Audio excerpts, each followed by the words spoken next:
तो स्टूडेंट्स कैसे हैं आप लोग। तो मैंने आपसे कहा था कि आपके असाइनमेंट के लिए मैं नई नई वीडियोस डालूंगा। तो मैं नई वीडियोस के साथ आया हूं आपके पास। आज मैं 201 जो कोड है आपका, ये बीए प्रोग्राम वालों का है। तो 201 बीए प्रोग्राम, एक मिनट टाइप कर दूं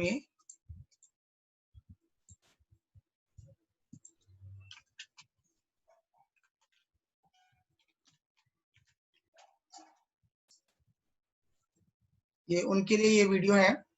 तो आप देख सकते हैं, ये आपके काम आए तो बहुत अच्छी बात है, और अगर आपके काम नहीं आता है तो कम से कम उनको ये शेयर कर दीजिए जिनके काम आ जाए, जो बीए में पढ़ते हैं, जिनका प्रोग्राम है। सॉल्व का अभी नोटिफिकेशन भी आया है जिसमें ये कहा गया है कि आंसर्स आपके अपने वर्ड्स में होनी चाहिए। ये नहीं कि आपने डिट्टो बुक का छाप लिया या इंटरनेट से टोटली कॉपी कर ली है। तो जो मेरा असाइनमेंट बनाने का तरीका है, वो तरीका ऐसा है कि मैंने इसमें बहुत कुछ कंटेंट डाला आपका। आप इसे बहुत सरल शब्दों में समझ सकते हैं। मैं आपको सिर्फ असाइनमेंट ही नहीं दे रहा हूँ, बल्कि इसे मैं समझा भी रहा हूँ। मेरा मानना है कि आपको लिखने के साथ साथ समझ भी होनी चाहिए कि आपने क्या लिखा है। आपने लिखने को पूरा लिख दिया है और आपको कुछ समझ नहीं आ रहा है, तो वो ठीक नहीं है। तो चलिए शुरू करते हैं। मेरे चैनल का नाम है MIT classes bye Ashutosh sir. आप यूट्यूब में टाइप करेंगे और ये आ जाएगा। चलिए, तो ये कोड 201 है, प्रोग्राम बीए प्रोग्राम वालों का। सेकंड क्वेश्चन है, आपको दो क्वेश्चन सब में से करने हैं। उनमें से एक क्वेश्चन मैं बता रहा हूँ। सेकंड क्वेश्चन है, भारतीय संविधान में पदृत मौलिक अधिकार एवं राज्य के नीति निर्देशक सिद्धांत के संबंध में व्यवस्था कीजिए या बताइए। तो हमें यह व्याख्या कीजिए है।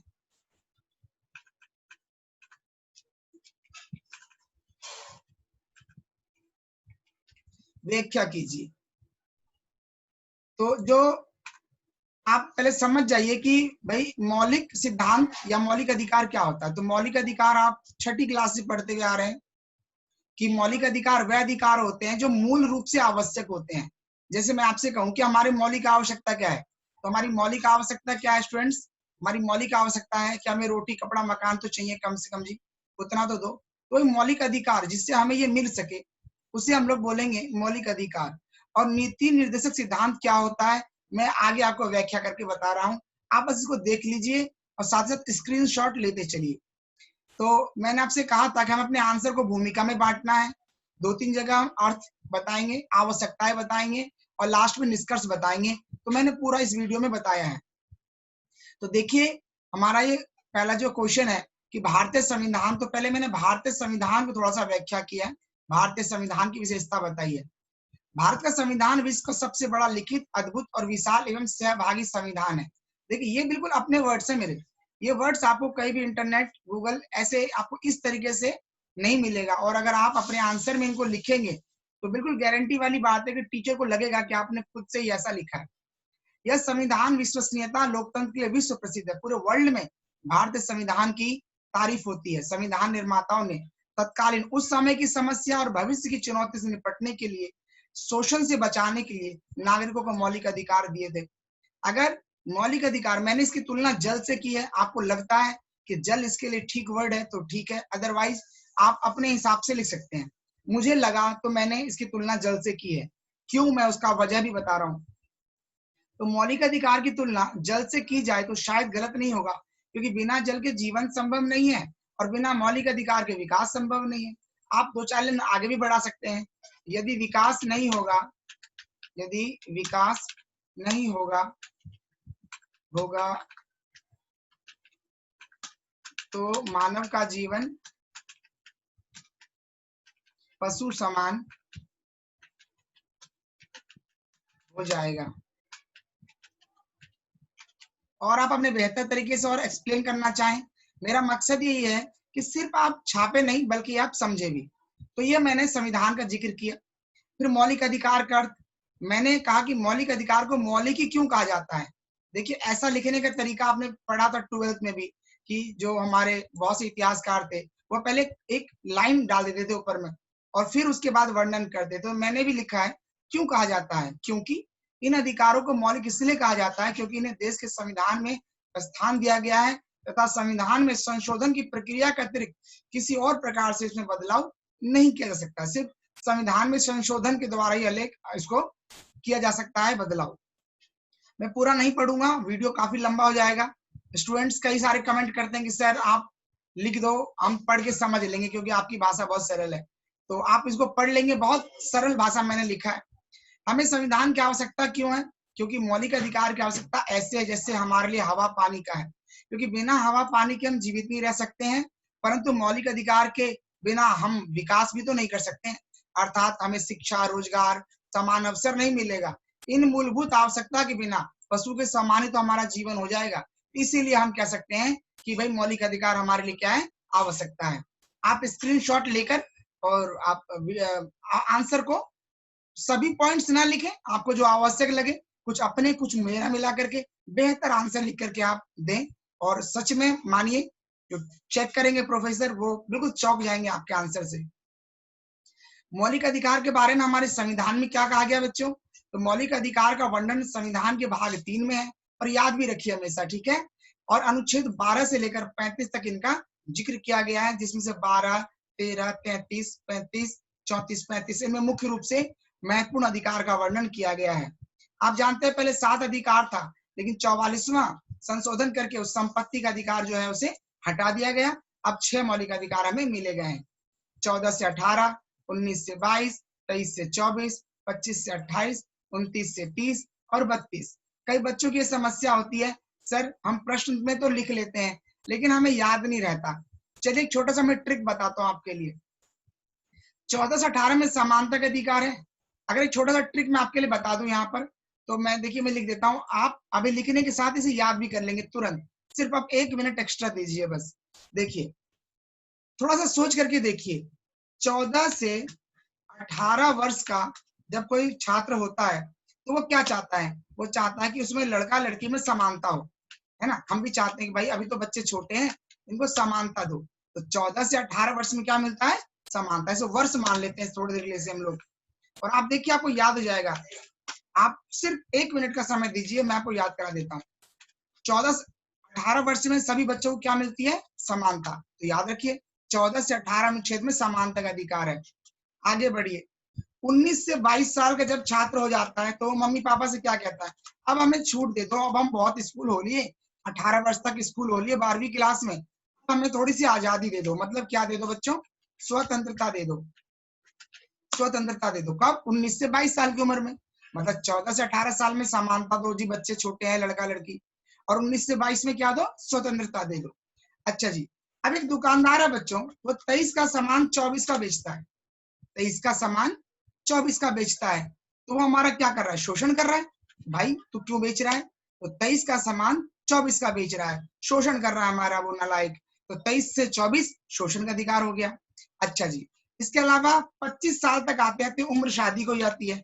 तो 25 से 28 साल में जब हम लोग जाते हैं तो शादी की उम्र हो जाती है। तो हम क्या कहते हैं? हमें किसी भी धर्म में शादी करने दो। मतलब धर्म की पाबंदी मत डालो, क्योंकि हम समझने लग जाते हैं कि धर्म ईश्वर ने तो बनाया नहीं है, ये इंसानों ने बनाया है। तो हम क्या चाहते हैं? धर्म की स्वतंत्रता दे दो, हम अपने हिसाब से शादी ब्याह कर लें। इट मीन्स धर्म की स्वतंत्रता। मतलब मेरा कहने का मतलब सिर्फ ये कि ट्रिक के रूप में आप याद करें, स्वतंत्रता। तो धर्म की स्वतंत्रता मतलब धार्मिक स्वतंत्रता 25 से 28 साल में बच्चों। अब हमारा एक रिवाज है, मैं जितने भी रोज वीडियो अपलोड करता हूँ या नोट्स बनाता हूँ बच्चों, तो 29-30 पन्ने रोज मैं पढ़ता हूँ। आप भी पढ़िए। कितना पढ़ेंगे रोज? 29-30 पेज रोज पढ़ेंगे आप। 29-30 पेज रोज पढ़ेंगे आप, तो ये हमारी क्या हो जाएगी? ये हमारी संस्कृति हो जाएगी कि पापा कहते हैं बेटा रोज 2 पन्ना पढ़ा कर। संस्कृति हो जाएगी हमारी, है ना। 29-30 पन्ने रोज पढ़ेंगे, ये हमारी संस्कृति हो जाएगी। तो संस्कृति और शिक्षा हो जाएगा इसमें, क्योंकि पढ़ना है तो शिक्षा हो गया। और 32 साल तक जब मम्मी आती है तो उन्हें इलाज की जरूरत पड़ती है। इलाज की 32 साल की जो मम्मी होती है ना, मम्मी या पापा 32 साल के हो गए, उन्हें इलाज चाहिए। तो इलाज चाहिए तो उन्हें हम क्या बोलेंगे? उपचार का। तो उपचार। अब एक बार गौर से देख लीजिए सिर्फ कि 14 से 18 वर्ष जब होता है छात्र, तो उनमें बच्चे क्या कहते हैं? मम्मी हमें समानता दे दो, हम एक ही तो हैं, लड़का या लड़की हो। 19 से 22 साल हम स्कूल से बोर हो गए, अब 18 साल तक, अब हमें 19 से 22 साल घूमने दो। 23 का सामान 24 का बेच रहा है दुकानदार, हमारा शोषण कर रहा है। 25 साल शादी की उम्र हो जाती है, तो 25 से 28 में हमें धर्म की स्वतंत्रता दे दो, मतलब धार्मिक स्वतंत्रता दे दो। 29-30 पेज हम रोज पढ़ते हैं। ये हमारी संस्कृति भी हुई और शिक्षा का भी अधिकार हुआ। और 32 साल में उपचार चाहिए, इलाज चाहिए। तो कुल मिलाकर में छोटे सा प्रयास है कि आप याद कर पाए, आराम से आप दोबारा भी कर सकते हैं। चलिए, तो ये आपको लिखना है बच्चों, समय हो गया ज्यादा।